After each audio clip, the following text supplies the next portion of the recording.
Kalau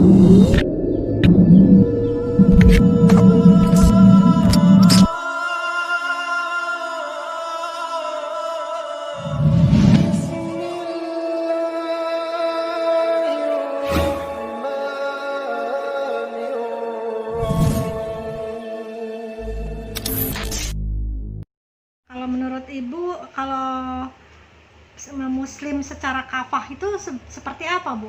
Pengertian Muslim secara kafah menurut Ibu? Iya, ini kan apa namanya di Al-Quran bilang itu ya, memang kita masuklah kalian dalam Islam secara keseluruhan, secara kafah gitu. Kalau kita tahu bahasa Arabnya Islam atau Muslim itu kan orang yang menyerahkan diri ya, gitu kan, orang yang berserah diri gitu. Salah satu artinya, atau ada lagi Islam itu selamat gitu ya. Nah, sedangkan kafah itu sepenuhnya gitu, seluruhnya. Jadi ya kalau menurut saya itu ya, kalau Muslim yang kafah adalah Muslim yang sadar semua untuk menjalankan semua ajaran syariat Islam, nggak pilih-pilih gitu. Kalau bagian yang suka dia jalankan, yang nggak suka dia nggak jalankan gitu. Kayak tadi saya tentang berjiwat, sempat awal mikir sebagai dokter gigi, saya agak mikir juga, apa nggak kasar itu, apa nggak gigi jadi terkikis itu kena kayu, ternyata soft loh itu, dan sampai sekarang nggak apa-apa gigi saya, gusi saya gitu. Saya sempat mikir apakah itu aman ya secara medis, ternyata WHO pun sudah mengakui gitu bahan itu aman digunakan untuk, apalagi digunakan dalam pasta gigi pun aman gitu kan. Ya udah yakin aja gitu ya gitu. Nah sempat itu kemudian misalnya kita mau, Suaranya Bu nggak ada, Bu. ada telepon. Kenapa?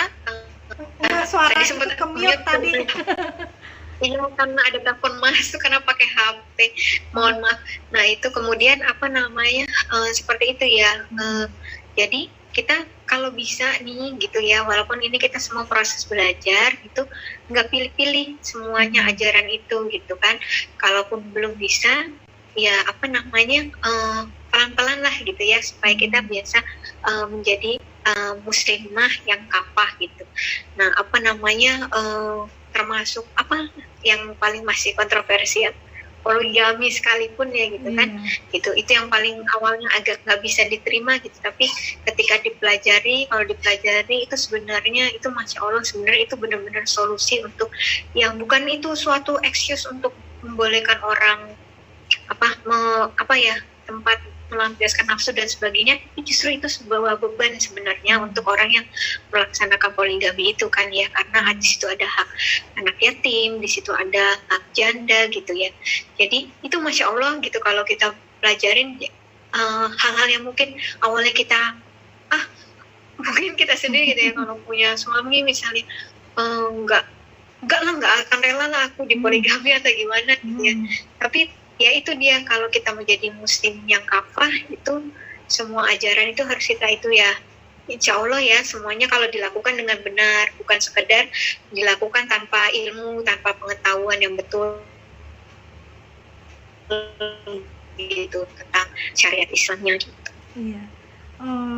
Kalau menurut Ibu, menjawab ya Bu? Udah.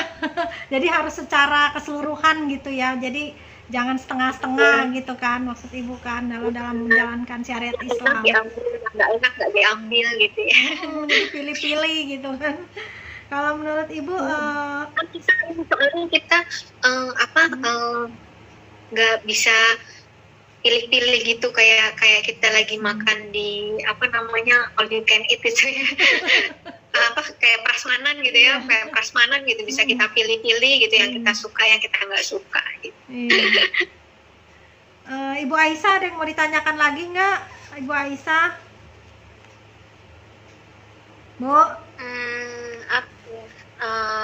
Kayaknya aku dari tadi dengerin, aku panggil sister ya, karena buat aku ini sister aku. Sister ini juga sister Mu'alafah Sifana, aku panggil sister, ini juga sister dokter gigi Karissa.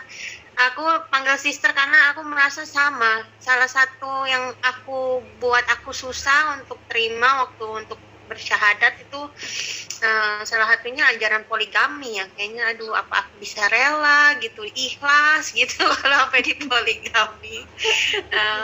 Terus juga ya kayaknya aku dengar dari dokter Gigi Karisa, background kita sama, saat teduh saat pagi itu background kita sama. Dan ya gimana cara ibu memberi contoh kepada anak supaya bisa memberikan hidayah kepada anak-anak. Iya. Jadi kalau ke anak-anak tuh benar ya, dia lebih ke dia benar-benar lagi yang niru banget semuanya kan ya, gitu. Jadi tadilah saya berusaha, saya tahu dulu nih kepribadian Islam itu gimana. Itu pasti ilmu awalnya tuh kan, makanya dibilang kan adab sebelum ilmu, ilmu sebelum amalan. Jadi kalau kita mau mengamalkan sesuatu, saya pelajarin dulu ilmunya itu gimana gitu ya. Kayak nah fungsinya juga ilmu ini nanti ketika anak saya misalnya ngeliat ya, mami kok kayak sholat terus ya, dia tiap berapa lama ngeliat aku, saya sholat dikit-dikit, sholat dikit, itu atau dikit-dikit baca Quran itu disitulah saya masuk gitu. Ketika mereka bertanya, di situ saya jawab gitu ya, kenapa mami sholat, kenapa mami baca Quran, dari kayak gitu. Kalaupun saya lagi keluar gitu ya, kayak lagi keluar di jalan itu ada nilai-nilai tauhid, ajaran-ajaran tauhid yang sebenarnya saya masukkan gitu. Termasuk juga misalnya sempat kejadian terakhir terbaru itu yang waktu almarhum ayah saya meninggal itu ya, itu saya sedihnya itu ini, saya bilang gitu ke anak saya pas pulang, Kak minta tolong nanti kalau mami meninggal, aku bilang minta tolong ya mami dikuburinnya dengan cara Islam. Saya bilang minta tolong mami jangan dikasih formalin, disuntik formalin ya, saya bilang gitu. Kenapa mami? Itu kan mereka pasti nanya gitu. Saya bilang, kakak lihat wajah opa waktu di rumah sakit gimana? Ya lihat. Bagus kan ya kak, kayak papa opa biasanya? Iya. Kakak lihat waktu sudah di dalam peti mati di rumah duka gimana mukanya opa? Saya bilang kan agak bengkak ya karena pengaruh dari suntik formalin itu gitu kan. Saya bilang kan seumur hidup ini kita kan menjaga ya, nggak ada benda asing yang kita masukkan ke tubuh kita nggak masukin apa silikon lah atau apalah gitu ya, filler sebagainya gitu. Sebagai seorang muslimah kan kita menjaga itu ya untuk nggak dimasukin. Masa sih di akhir hayat kita terakhir kita disuntik yang formalin gitu kan. Sayang banget gitu ya. Itu hal-hal seperti itu udah saya masukkan itu ke anak-anak gitu, dengan pengertian mereka ya, maksudnya dengan sebatas yang mereka pahami gitu, dari hal-hal kecil itu sih gitu. Dan biasanya gitu sih, saya justru mancingnya dari mereka nanya dulu gitu. Gitu, ketika mereka nanya dulu itu biasanya di situ saya masuk gitu. Kalau kayak tentang sholat gitu, saya bilang iya. Kayak azan mereka tanya, saya tanya, iya soalnya kan manusia orang suka lupa. Kakak suka lupa nggak jadi orang? Iya suka lupa. Kalau nggak diingetin lupa kan, nggak belajar, nggak berdoa misalnya. Nah ya ini makanya azan supaya ingetin kita berdoa seperti itu, supaya kita ingat selalu sama God. Karena anak saya sering ngomongnya bahasa Inggris gitu kan, gitu. Apa namanya? Saya masuknya dari kayak gitu-gitu sih Bu. Enggak yang sampai dokter Islam mana banget yang mereka bisa tahu dulu. Dan paling utama sih tauhid itu ya gitu ya, dimana ketika kalau God itu, kalau Allah itu yang nggak bergantung pada apapun gitu. Kalau masih bergantung pada seseorang, pada sesuatu gitu kan, misalnya kayak gitu, nah itu berarti belum bisa dia disebut sebagai Allah, belum bisa disebut sebagai God. Saya bilang kayak gitu, kayak kalau misalnya ini kakak lihat di dunia ini mungkin nggak, kalau misalnya yang bikin itu banyak gitu. Kalau banyak pasti kan nanti dia ngomong iya kalau misalnya adiknya gambar aja kayak gini, kalau kakak gambarnya kayak gini, pasti kan hasilnya beda. Saya bilang gitu sih, apa namanya, dari hal-hal yang mereka ini aja, keseharian mereka. Iya. Bagaimana Ibu Aisyah, itu netizen sempat nanya katanya, Ibu dokter kalau cerita jangan yang bagus-bagusnya aja dong, coba ceritain ada kisah-kisah apa katanya gitu di balik perjuangan ibu menjadi seorang mualaf gitu, jangan seolah-olah kayaknya kok ceritanya yang bagus-bagus aja, yang baik-baik aja setelah menjadi seorang mualaf katanya, seperti itu dok. Ada netizen yang ngomong seperti itu gitu loh. Bu Siti sebelum ibu ini menjabarkan, karena itu saya mau share sedikit tentang kepercayaan yang diajarkan oleh pembimbing saya. Kita semua memiliki struggle, tapi struggle itu biarlah menjadi rahasia kita dan Allah, supaya pahala kita dalam menjalankan struggle itu menjadi pahala buat kita di jannah nanti. Kalau dihumbar-humbarkan ke netizen, akhirnya pahalanya cuma di dunia doang ya, Bu Dokter Gigi Karissa. Iya, memang begitu. Cuman netizen kan gini, maksudnya jangan cerita yang bahagia-bahagia aja katanya. Coba ada di balik hikmah menjadi seorang mualaf tuh apa? Misal ada peristiwa apa gitu yang setelah ibu menjadi mualaf, kan seperti ibu waktu itu yang ditipu masalah masker itu kan, gitu maksudnya. Itu kan betul ya.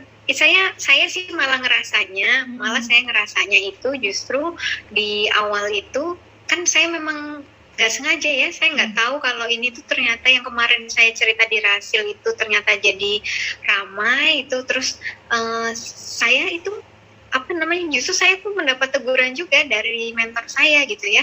Justru saya dibilangnya saya itu masih malah sedih-sedih banget gitu, malah kebalikannya, malah saya dibilangnya kok kamu kayak nyeritainnya kok yang kayak sedih susahnya terus gitu. Makanya belakangan kesini setiap udah yang interview nanya, kamu sharingnya ilmunya dong gitu. Jadi saya malah disuruhnya justru kalau tentang sedihnya, dramanya itu karena Islam itu bukan agama rasa-rasa, Islam itu agama ilmu gitu. Jadi yang harus kamu share itu ilmunya gitu ya.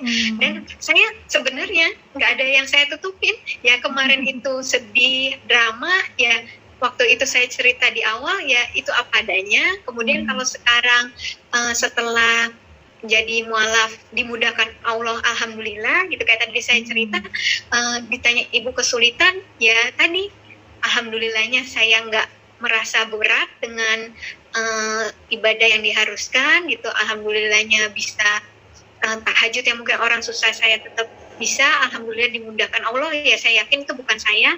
Kemudian tadi yang salah satu yang mungkin saya ceritakan tadi, yang struggle terakhir saya ini ya udah mengubah kebiasaan menyelipkan bersiwak di tengah wudhu gitu. Ya itu apa adanya yang saya ceritain gitu.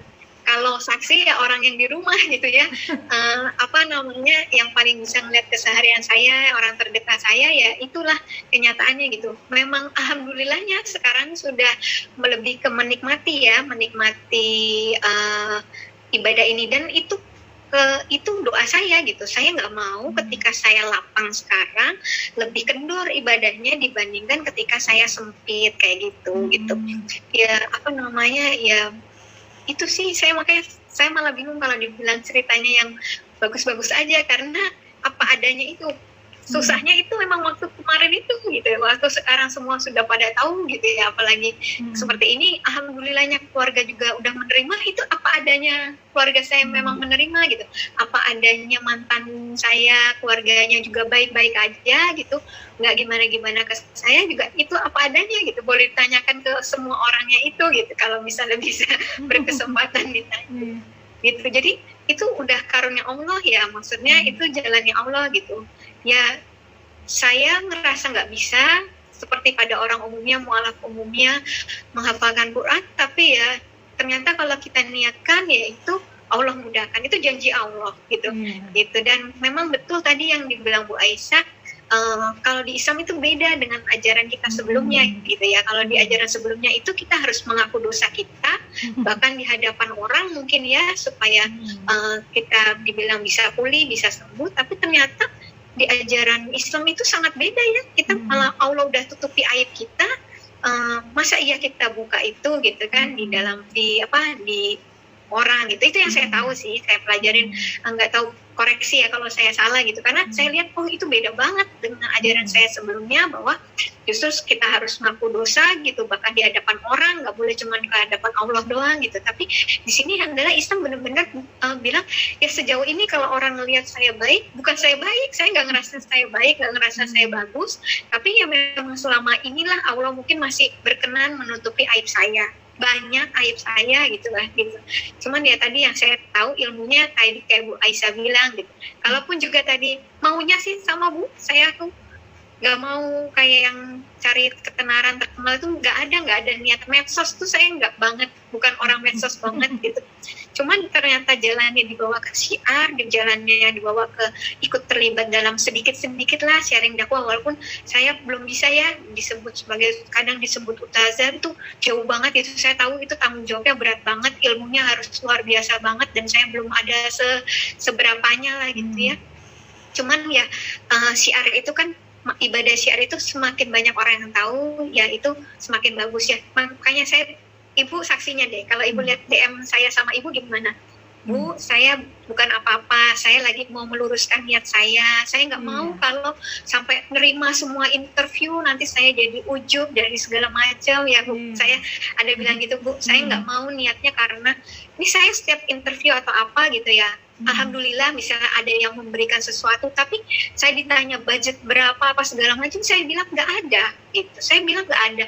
Saya alhamdulillah masih dipercaya Allah untuk terlibat di jalan dakwah, karena tadinya saya nggak berpikir saya akan di sini gitu. Jadi kalau dan saya nggak mau sampai nanti orang memuji kita gitu, tapi Allah menolak kita. Buat apa kayak gitu ya? Kayak gitu sih Bu, lebih ke situ sih gitu. Ya apa adanya ini gitu. Kalau mau orang bilang ini apalah, ini munafik atau apa ya nggak tahu, itu Allah yang nilai lah ya